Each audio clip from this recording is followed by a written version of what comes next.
I've followed the Ukraine war pretty closely here as I follow a lot of current events and news.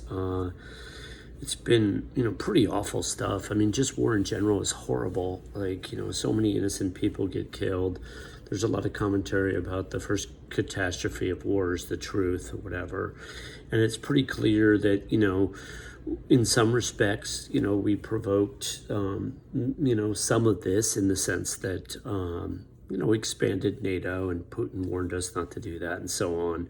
And I'm sure that Ukraine and, probably parts of the Azov battalion were probably nasty people that, created all kinds of problems in Donbass and probably killed innocent people. But at the end of the day, Putin to me is a bully, and what he's done is so extreme.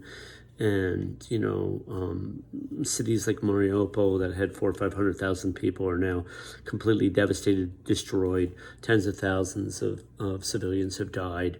And backing down to a bully is just not cool, and it doesn't work. And there's a lot of people that seem to suggest that, well, because we played a role in this, we should just sort of sue for peace, stop backing Ukraine with weapons and so on. And I just, my sense is that a lot of those people that are saying that probably grew up safe. They grew up in safe neighborhoods. They don't really understand what it's like to get beat up or bullied. My twin brother and I, grew up in a town with a fair amount of anti-Semitism. It was a long time ago. It wasn't fun. We were also so much smaller. And just as a male, when you're smaller, kids try to fight you and beat you up just for the sake of it because, little kids can be mean. And so, we were bullied. And, my twin used to fight a lot. He was super aggressive and he would fight back and he'd fight multiple kids. I fought more or less when I had to, because I'm just, I don't know, wired a little differently. I like to understand. That's why I went into psychology. I like to understand other. But one thing I do understand from a lot of experience and personal trauma is you cannot let bullies push you around. And Putin is an insecure little man. He's a bully.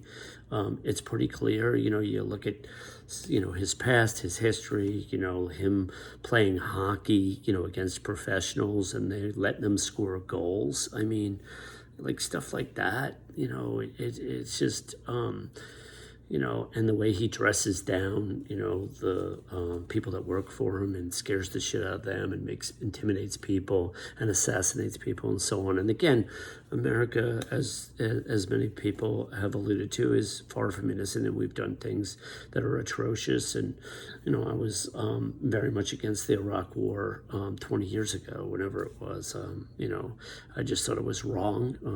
We killed a lot of innocent people.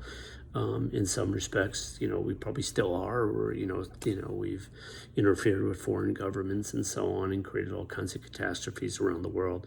So we're not innocent here, but that doesn't make this situation okay.